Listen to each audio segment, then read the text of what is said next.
Assalamu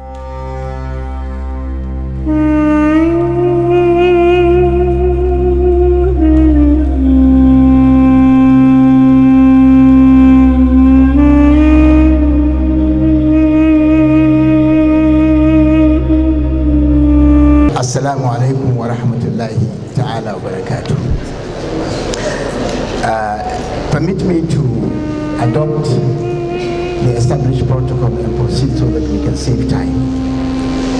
I have been asked to speak, as you have been told, on what everybody I think would recognize as a very important topic, the out-of-school children and the conscience of the nation. A discourse on the genesis, prognosis, and solutions of the Al-Majri phenomena.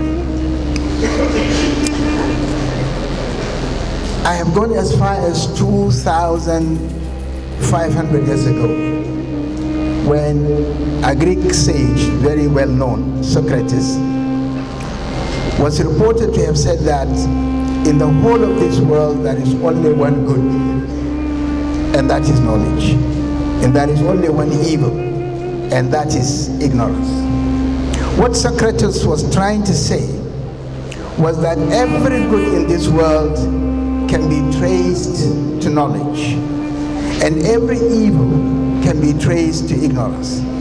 In other words, knowledge is the ultimate source for the good and progress of human society, and ignorance is the ultimate source of all the evils and troubles of human society. The corollary to this is that for any society to solve its problems and make progress, it has to leverage on knowledge. And societies that do not leverage on knowledge will be led by ignorance and will ultimately fail to solve societal problems and consequently go down the drain into institutional decay and decadence.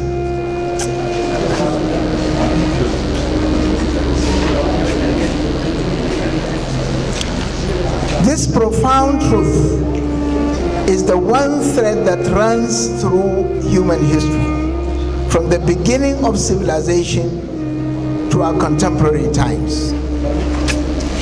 Can I request that you stop distributing anything else so that we can focus on what we are here, please?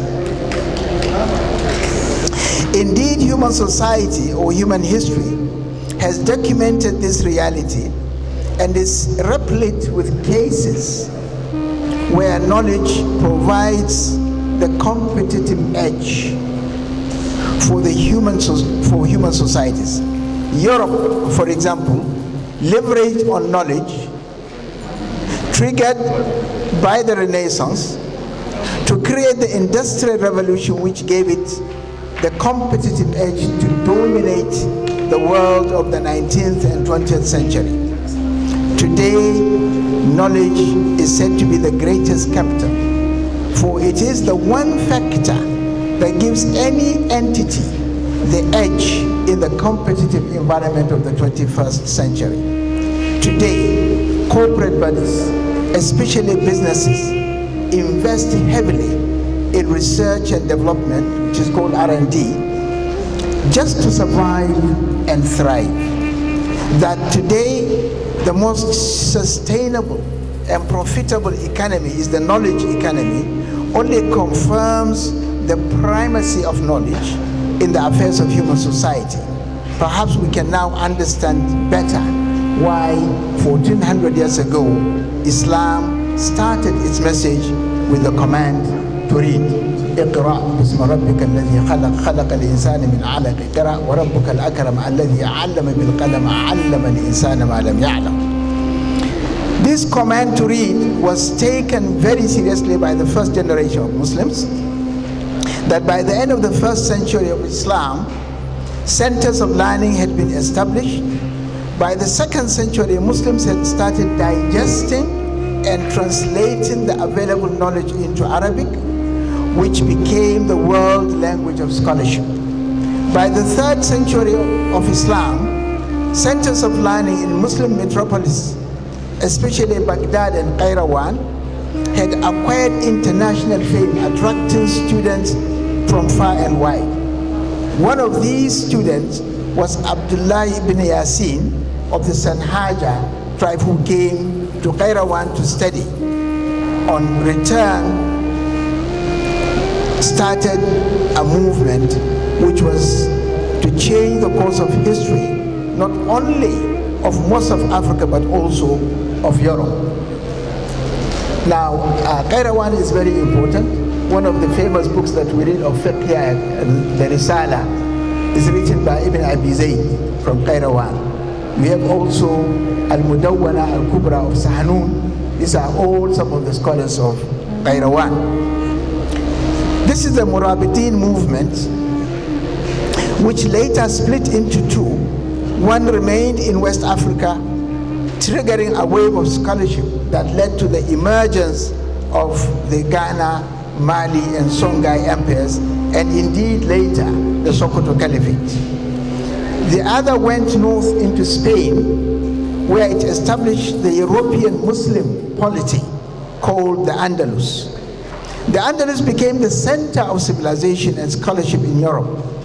Some of the famous scholars include Ibn Hazm, Ibn Rushd the philosopher, Ibn Rushd the jurist, the author of a famous book here also, Bidayat al-Mujtahid wa Nihayat al-Muqtasid, and Qadi Iyad. Many of us are familiar with a book that is read sometimes around the Mawlid, the called Ashafa. This is Ash-Shifa of Qadi Iyad. These are all the famous scholars of Andalus, and many more. It was this scholarship in Andalus that triggered the Renaissance in Europe. That awakening which brought Europe out from, by its own admission, what is termed the Dark Ages. It literally brought Europe into civilization. And George Makdisi is a professor who did a lot of work on the intellectual history of the West, said at some stage European scholars would not be considered scholars enough until they utter a few words of Arabic or have Arabic books on their private collections. The Muslims of Andalus saw themselves far ahead of Europeans, for they saw who they saw as way behind civilization. The words of Qadi, one of the judges of Toledo, Toledo is one of the big cities in Spain, may convey these feelings, albeit contemptuous. Their bellies, I'm quoting this Qadi, their bellies are big, their color pale, their hair long and lank, they lack keenness of understanding and clarity of intelligence, and are overcome by ignorance and foolishness, blindness and stupidity. These are the Europeans of the 11th, 12th, and 13th century. Soon the Muslims in Spain built universities in the capital of Cordoba, and in quick succession in cities of Malaga, Granada, and Seville. These universities had students from all over Europe and became the beginning of the reawakening of Europe, leading to the famous Renaissance. The southern branch of Al-Murabit was the first to popularize the vital skill of literacy, which gave Ghana its set of bureaucrats, boosting its fortunes and elevating its fame. The intellectual wave so generated gave birth to the emergence of the Empire of Mali, and after it Songhai. The same educational system, 2 centuries later, produced the Sokoto Caliphate. The Sankore University, established in Timbuktu in 989 AD, was the regional center of learning that produced scholars and set the standards of scholarship in the whole of Bilad al-Sudan. When you speak about Bilad al-Sudan, you are talking of a territory today from Dakar in Senegal up to Port Sudan. just across the Red Sea, meaning is the whole of the tropical Africa from the west to the east. This educational center produced some of the famous scholars like Mahmoud Al-Kati, As-Saadi, Ahmad Baba of Timbuktu, Mukhtar Al-Kunti, and attracted many scholars like Sheikh Abdul Karim Al-Maghili, who we should know here in Katsina, who he was the one who came through Katsina and established the Gobarau Mosque. The leaders and founders of the Sokoto Caliphate were also students of this intellectual legacy. And together, these are the Sokoto Caliphate scholars, produced more than 300 works. Between the three of them, that's Sheikh Usman bin Fodio, Abdullah bin Fodio, and Muhammad Bello. If we include the works of Sheikh's daughter Asma'u and other students like Abdul Qadir bin Mustafa, the number of books written by these scholars has gone to about 500. The unfortunate thing is that many of our universities, they don't even know about these books. And these books, by the way, are not just on religious studies. They were on science, on medicine. And there are a lot of books on medicine that these scholars have written. I know we don't have time, so I would rush, but there is a lot of vital information that I think we need to know. It should also be added that the wave of educational pursuit triggered by that command to read was what led to the establishment of the first, the second, and the third university in the world, which all happened to be here in Africa. Research has shown that the first university in the world is that of Qarawiyyin in Fez in Morocco, which was established in 859 AD. The second university in the world is that of Al-Azhar in Egypt, which was established 970 AD.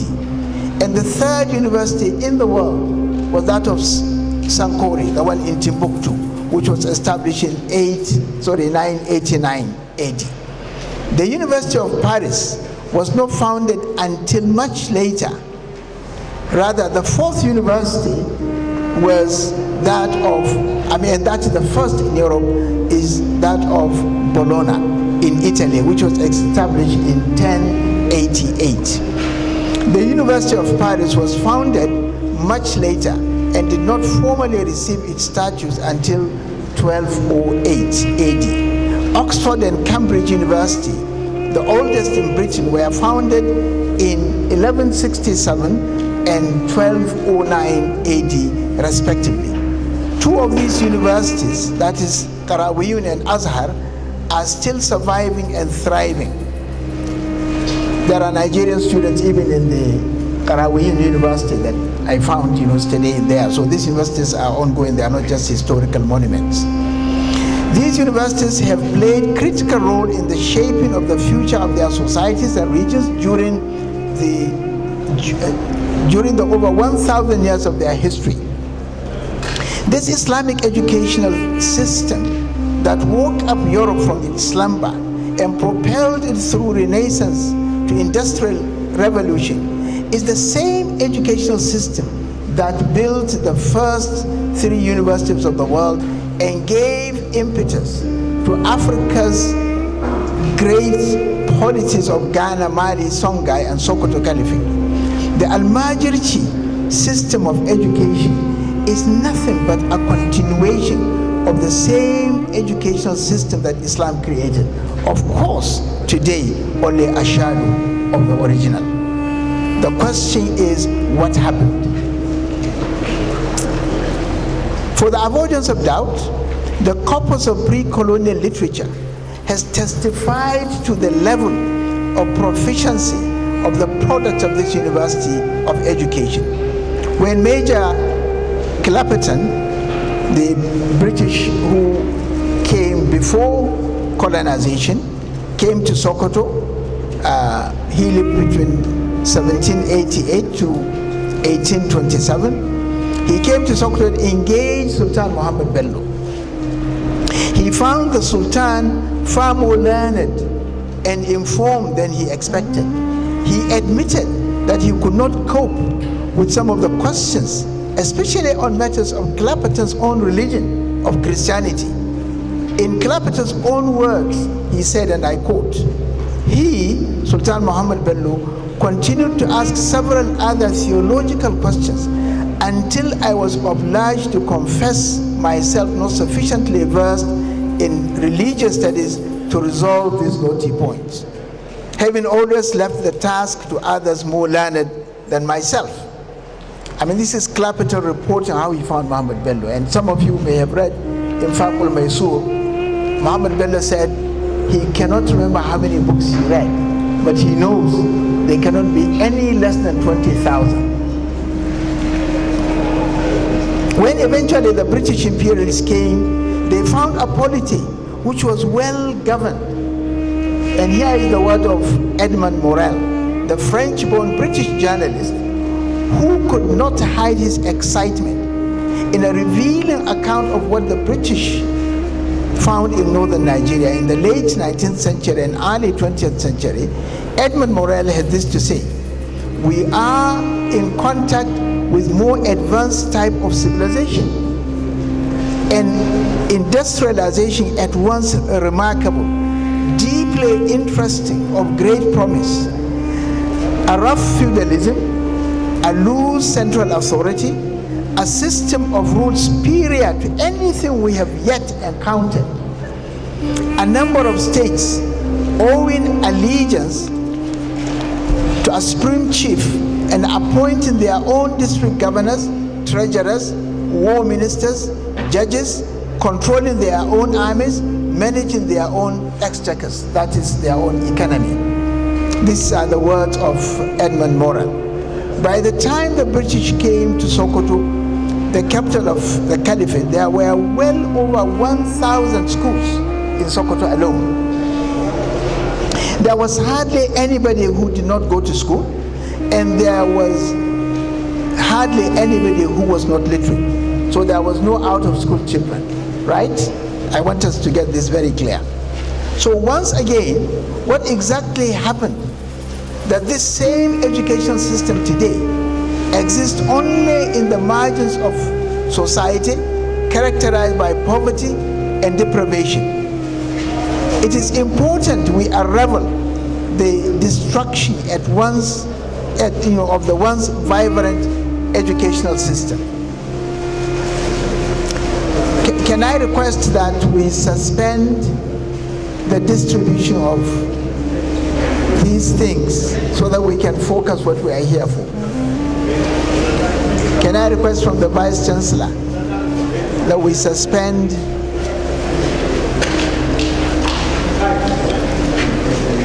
from available records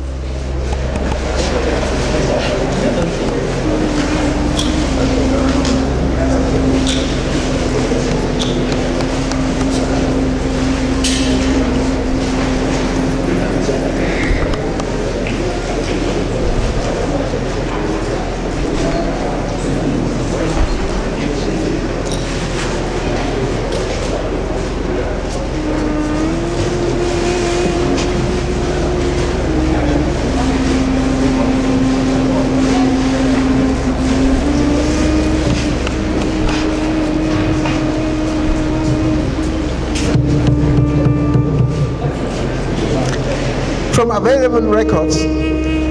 This was a carefully planned and systematically executed project.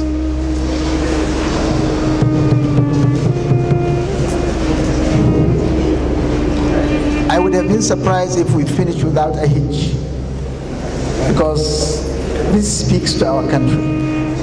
Nothing gets done properly well. I hope we can improve. From available records, this was carefully planned and systematically executed. First, we need to remember that when the British decided to colonize the lands they later called Nigeria, I want everybody to remember we were not Nigeria. We were Sokoto Caliphate, there was Borno Caliphate, there were Oyo, there were Benin. The idea of Nigeria is not our idea, it is the idea of the British. and it is the convenience of the British, and it was designed to serve the purpose of the British. They knew what they were taking over, for there were a series of reconnaissance visits by many, camouflaging as explorers and later the European evangelists, Christian evangelists. We also know that they were not coming here for reasons of philanthropy. Lord Lugard, as he was called, admitted as much in his famous book, The Dual Mandate. To be fair to Lugard, in what appears to be the first meeting to decide the educational policy of the colony, which took place in Lokoja, then the capital, before it went to, I think, Zungeru and later Kaduna, he was prepared to accept to open schools in Ajami, in other words, Hausa in Arabic script. Seeing that the Muslim North was already literate and educated and well ahead of all the part of this country. But Reverend Miller, by his own admission in his book, opposed the policy, arguing that if they should allow the Muslims to continue with their Arabic script, they will be well ahead of others, and that will not be in their enlightened self-interest. Rather, they should establish schools to change to Roman script. This way, those students of missionary schools in the south and those students or those converts to Christianity in the north will have the advantage and continue to remain ahead in the new system of education. By this single act, the once nearly 100% literate societies of the north became illiterate overnight because of a change of policy. If they speak about literacy, they speak about literacy in Roman script. This is the metrics they use to measure literacy. Given the known resistance of Muslims to enroll in schools that are either Christian or don't believe in God, because the secular schools established there is no God in the equation.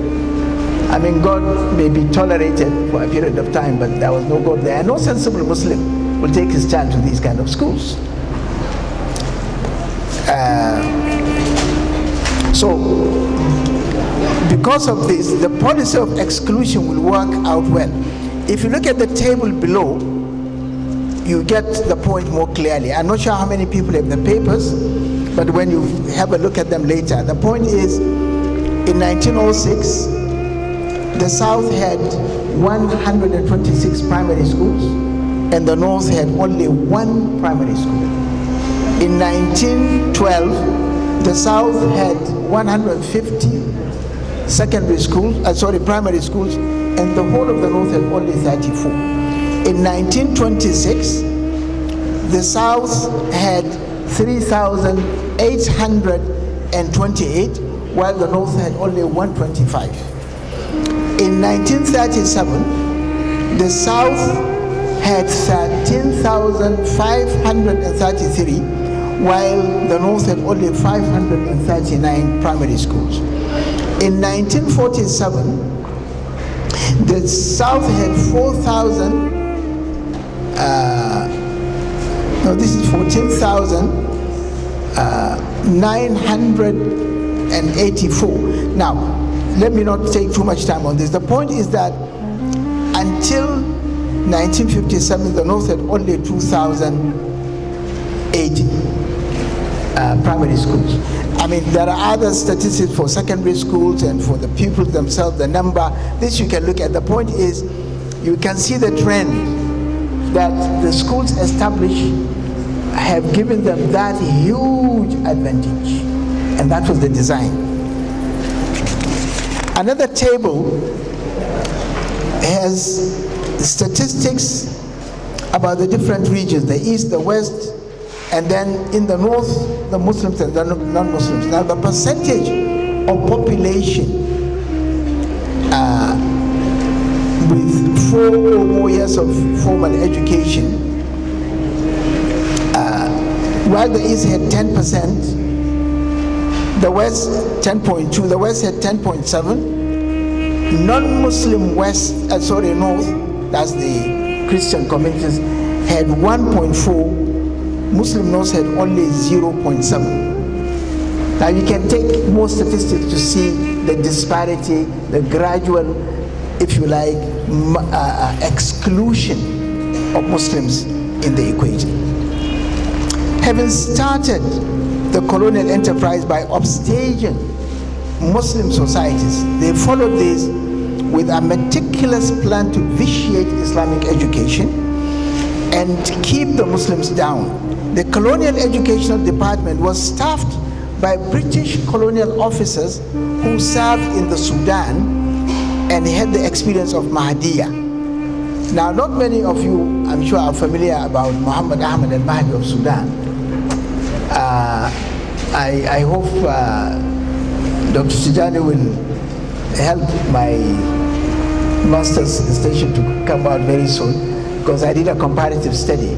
Muhammad Ahmad al-Mahdi was the one who led a jihad and established Sudan, and he defeated all the British expedition. None succeeded when he was alive.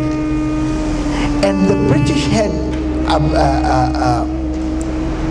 an expedition which they said is the largest in the history of their colonial encounters, of more than 10,000 soldiers at that time, led by one Colonel Hicks. And Mahdi and Muhammad Ali exterminated all of them. So they have never recovered to this day. So whenever they hear the name Mahdi, they shake. Now these were the people who served there with a pathological fear of Islam. They were the ones who crafted the colonial educational system. And as far as I have said, it has not changed. So the colonial educational system, let me skip this. One needs to read the history of Mahdi. Let me skip all this. Recently, I had the opportunity to review a book edited by Robert Loney on Islamic education in Africa, and realized all European colonizers, that's the French, the Belgium, the Portuguese, adopted similar policies and tactics in upstaging Muslims in setting us up against our non-Muslim African brothers, that's the Christians. A paragraph on this, on the Nigerian colony, summarizes the point. But before I say this, maybe I need to make the point that some of you may not realize that the whole of East Africa, as far as Mozambique, we're all Muslim before the coming of the. But not many people realize that Mozambique is a Muslim country.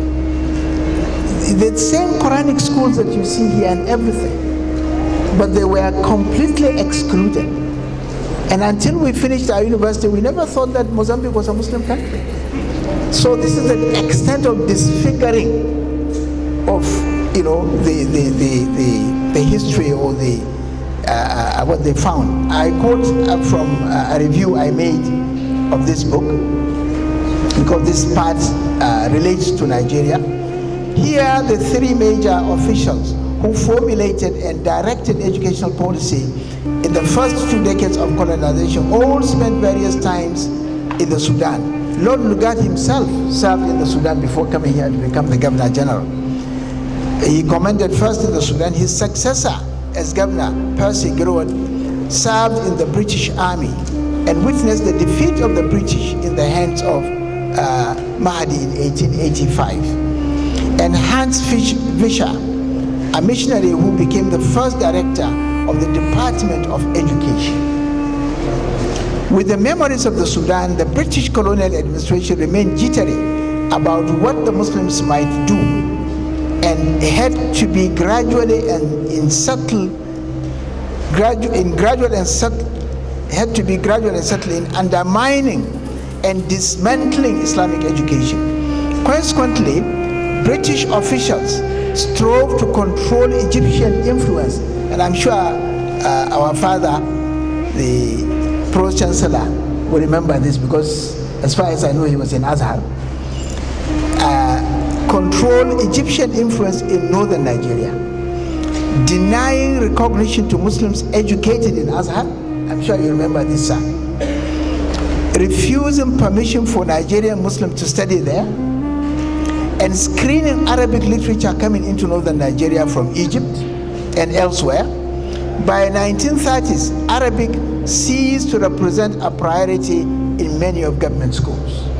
And by 1940s, Islamic elements within the government school were clearly peripheral. Some of the details of what happened should be, I think for some of the details we should listen to another account in a book called The Ink of the Scholar by Alhaji Abdurrahman and Peter Kanam.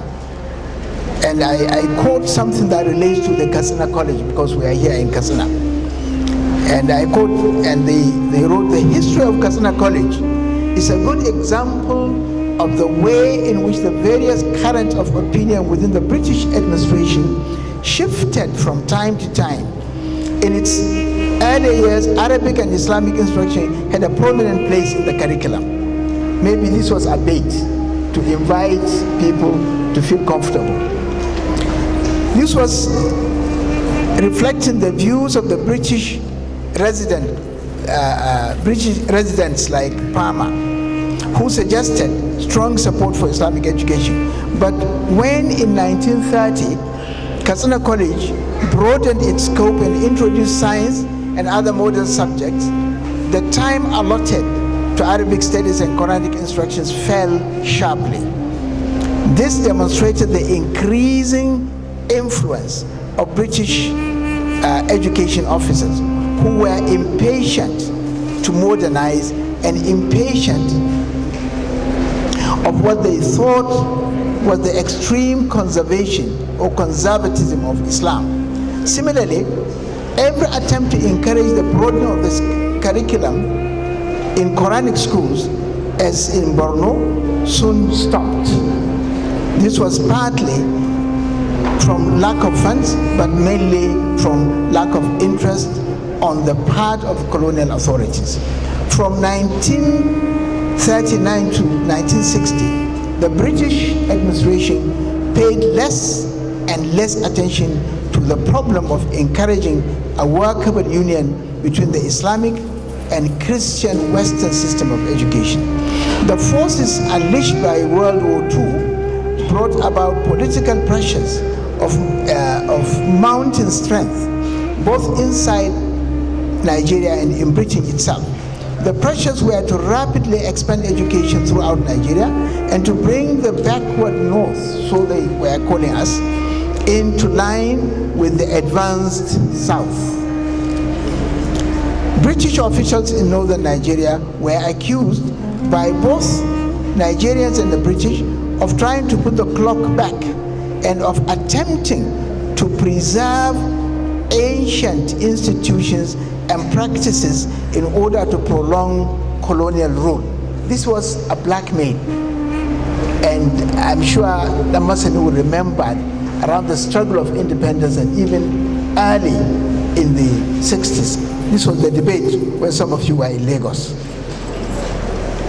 The result was that Islamic education, after years of official neglect, now appeared to many people to be a positive hindrance to the creation of a united and independent nation. This impression, which is often deliberately encouraged for political reasons, still persists in many parts of Nigeria and is perhaps the most unfortunate part of the legacy of 60 years of colonial rule.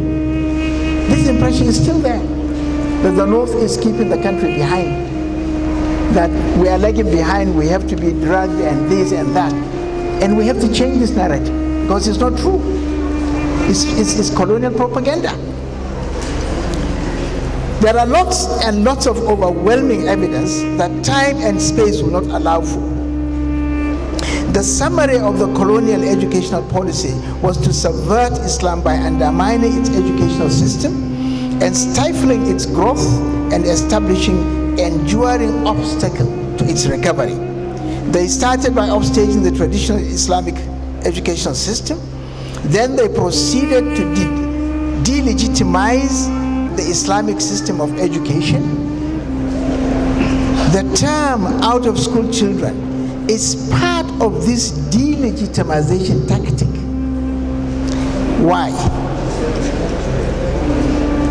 For it suggests that the Al-Majri, who are the bulk here as far as we are concerned, have no school at all, isn't it? Because they're out of school.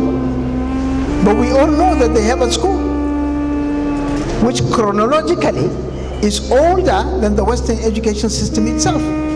A school which the colonial administration deliberately refused to recognize. Now, the British imperial authority made sure that the successor elite have been kept ignorant about their history, and all they see and aspire is to be British.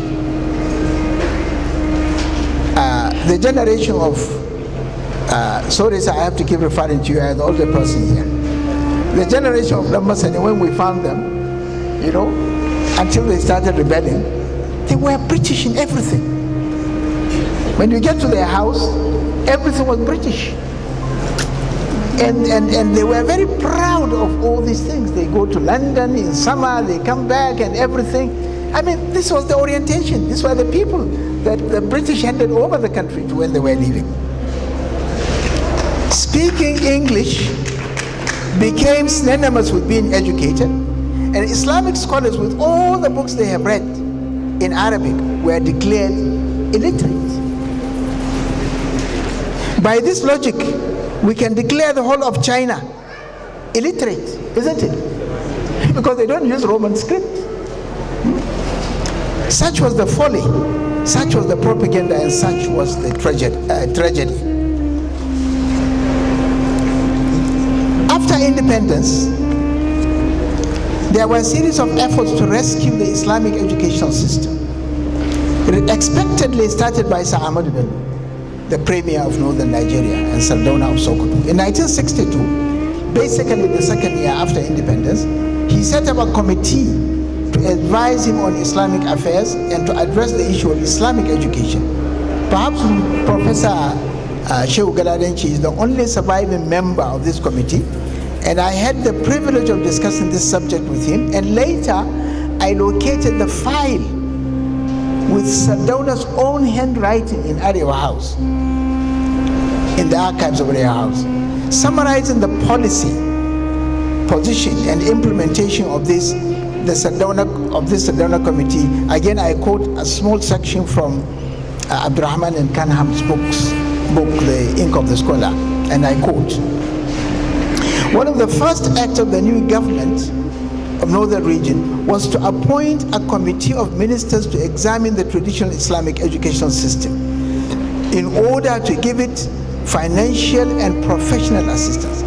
A major recommendation in the report, which this committee issued in 1962, was that the Quranic school should be encouraged to broaden their curriculum, and that they should be given financial assistance by the government on certain conditions. This recommendation was elaborated by the Quranic School Committee and then endorsed by the issue of appropriate circulars from the Ministry of Education of Northern Region. This was in 1965/66. Okay, time is... You have all the time.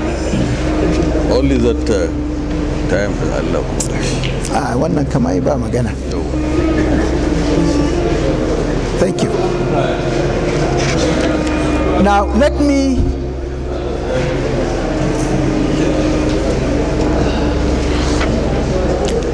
me skip a few sections. You can read them up later. But basically, you can see what has happened. You have a sense of what actually happened now. Now, the sad thing is,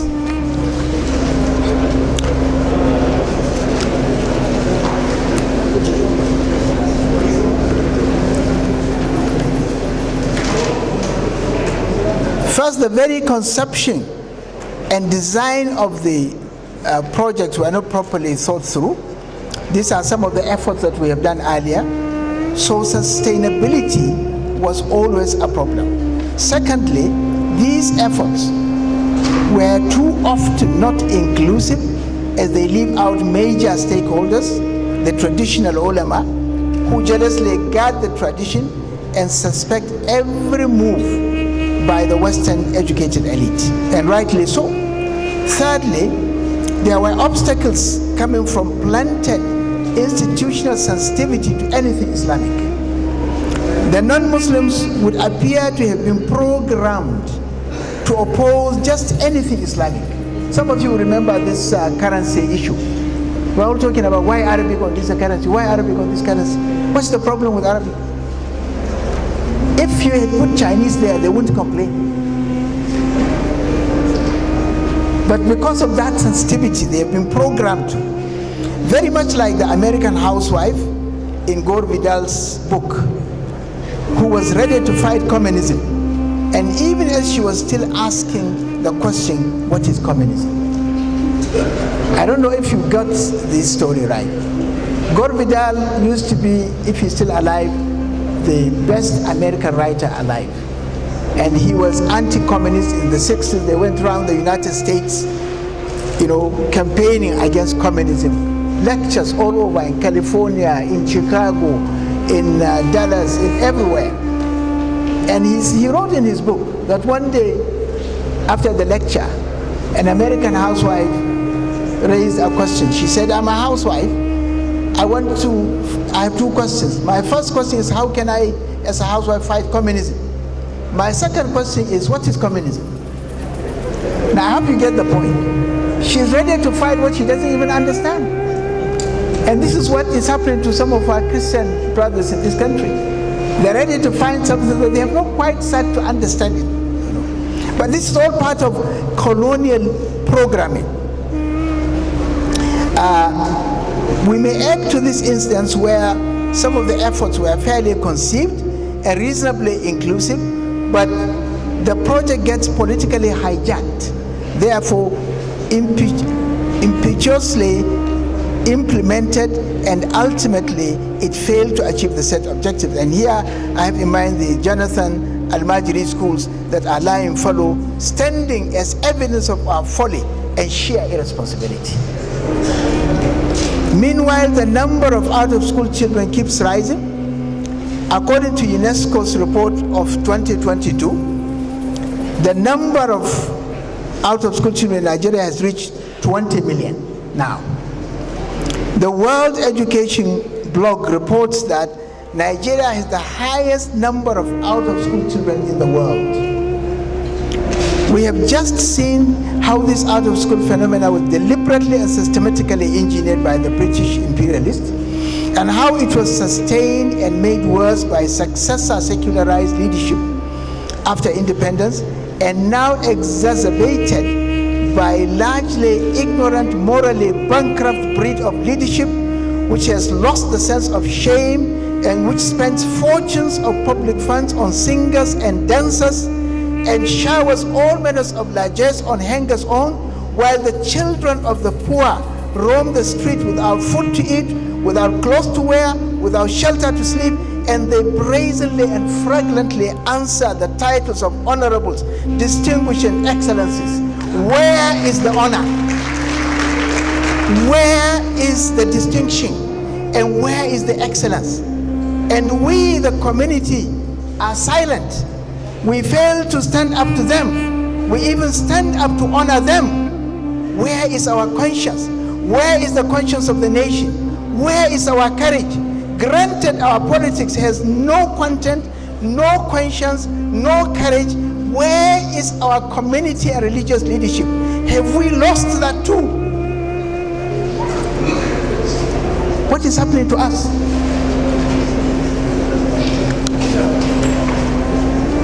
This continues even as the propaganda of this out-of-school phenomena the prognosis is unfolding. The dangers are blowing up on our face. What led to Boko Haram? It's out-of-school children. What has led to this banditry that we are all suffering from? It's out-of-school children. Now this is the first and second wave. Let us wait and see what the third wave is going to be. It's coming if we don't do anything about it. All this speaks to our inability to solve our problems. Many societies I know, Muslims and non-Muslims, have been able to solve their problems and make astonishing progress within a generation, all in our glare. But we seem not to be able to do anything, and our country keeps going down the drain, in spite of the blessings that Allah has given us. I honestly think that we need to pause and ask ourselves questions. What exactly is wrong with us? I think we need to find out what exactly is wrong with us. Everybody is making progress in this world except us. The last 25 years of this, I've mentioned here the progress in Ghana, Mali, Brazil. I'm not going to detain myself. But ask yourself, in the last 25 years of this democracy, what is it that we have been able to fix in this country? I cannot remember if there is any problem we have solved. We have not solved our poverty, because poverty actually became almost triple in the last 25 years. We have not solved our insecurity. It actually increased to levels that were inconceivable. We have not solved our infrastructural deficit. Our roads are bad. There is no electricity. There is no internet. 25 years running. We have not been able to solve anything. Graduates are there graduating, but there are no jobs for them. People can't eat now. We are on our knees. What is this democracy? Of what use is this democracy? Where are all these politicians who are vying for offices? What are you vying for if you can't solve the problem of your own people with all the resources that God has given us? And we're all there waiting and shouting and saying, say addu'a. Allah is not a machine. Let us return to the solution. I've given about 4 solutions. Okay, then in that case, I will just allow you to read the solutions. I will just talk to them. There are attempts that have been made to upskill the Al-Majiri, and there are groups that are doing so with a lot of success. One is based in Kaduna Polytechnic, and they are taking their technical know-how to Panteka and bringing Al-Majiri and teaching them, and they are trying to certify them now, so that they get international certification that can take them even outside if they want to work.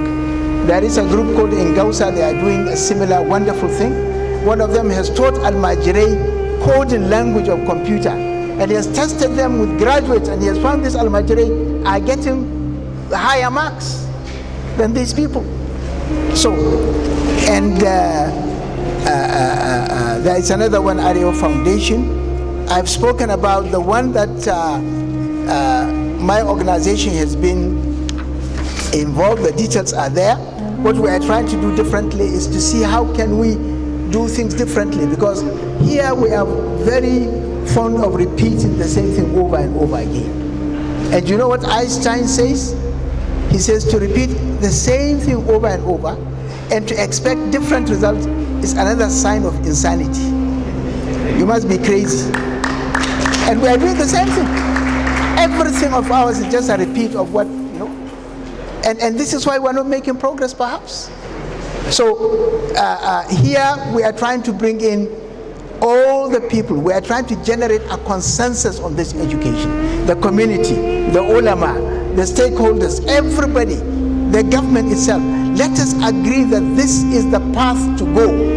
And let's set up a unit that will continue to do monitoring and evaluation every year and give a record, just like UNESCO publishes an annual report and say this is where we are now, just like the MDG goals. And so all these things, they have to be done in a very organized mode, and then we can know exactly who has not done his job, and we can know what to do with him when the time comes.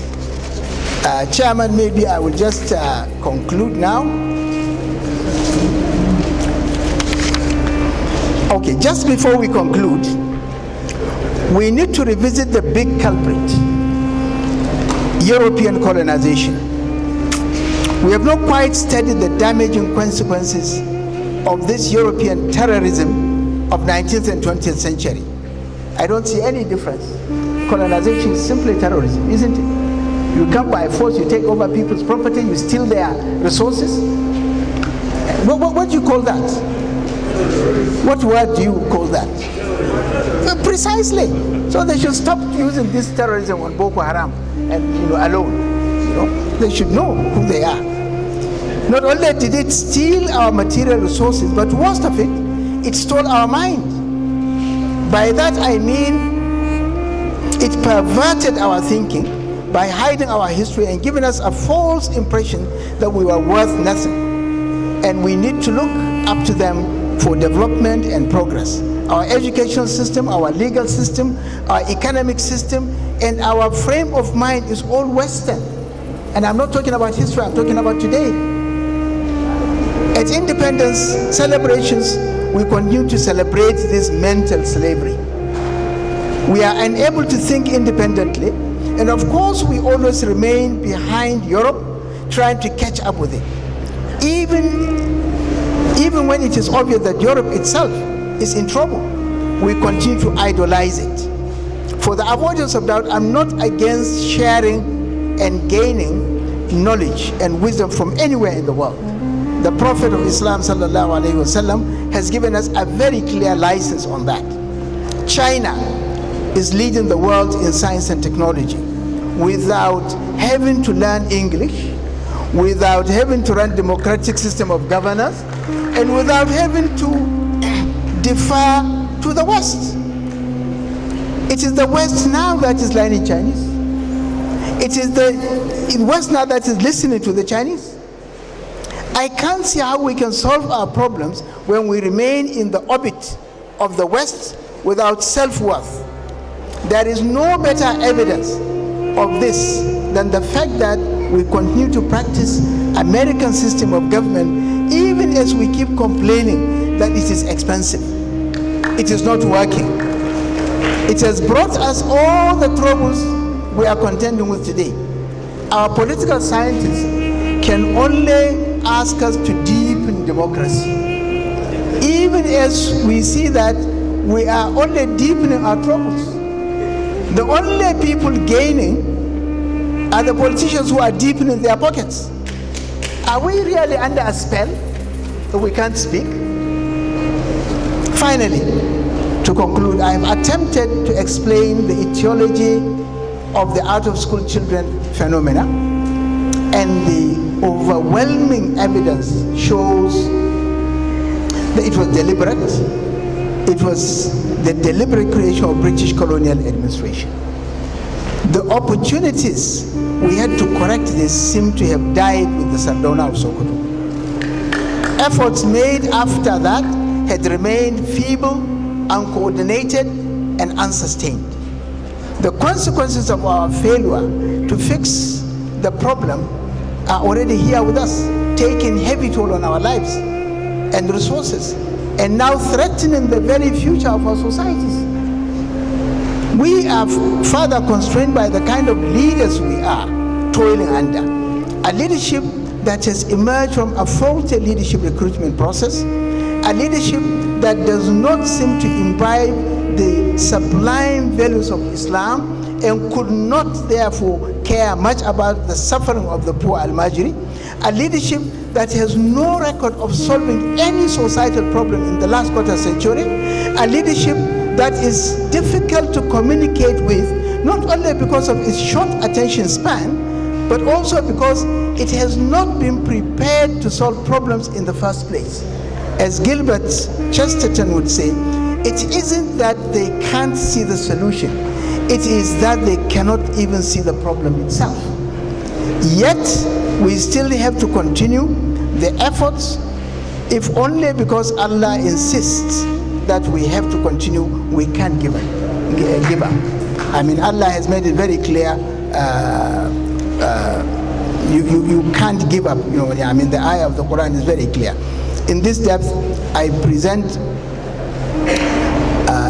in this breath, I presented what little efforts I am associated with, and I hope more of such efforts will come through.